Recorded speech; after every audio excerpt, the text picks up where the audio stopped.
Sarasota County are once again putting out a warning about elevated red tide levels detected at some beaches. This is not impacting Hillsborough, Pinellas, or Manatee counties right now, only areas in Sarasota. Fox 13's Regina Gonzalez joins us live tonight after speaking with some researchers on whether or not Hurricane Ian is to blame for this bloom. Regina, what'd they say? Yeah, good evening, Allie. So these researchers said that hurricanes do not create red tide.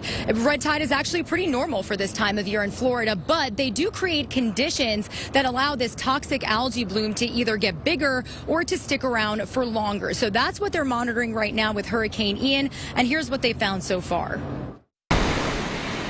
Due to elevated counts of red tide in Monday's beach water samples, the Florida Department of Health in Sarasota is now posting signs at several beaches to advise that red tide is present along the coast. Dr. David Tomasco with the Sarasota Bay Estuary Program says red tide occurs naturally in Florida this time of year, but nutrient pollution can feed its growth.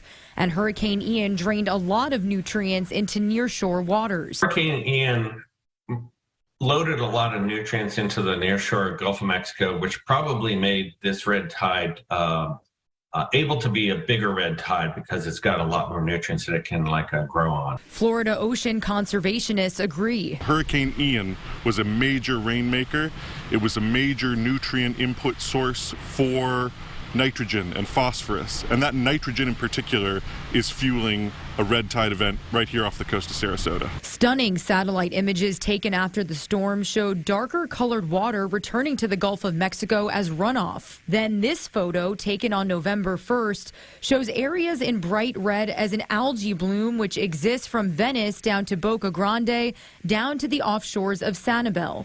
It would be silly to think that there wouldn't be a link between that runoff and making this red tide worse than it would have been without the hurricane and without humans on the landscape. In recent years, research has shown that harmful algae events like red tide have played a detrimental role in the loss of Florida marine life. Manatees are dying because they're starving to death, and they're starving to death because our water quality is compromised.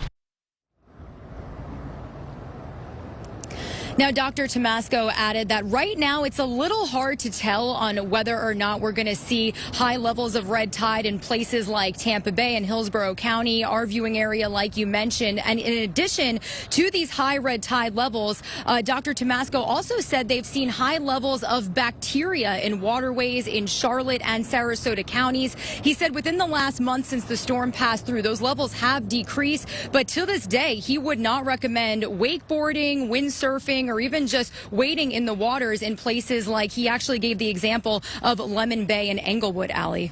Yeah, really important to keep an eye on those warnings for people so they don't go into those waters. All right, Regina, thanks.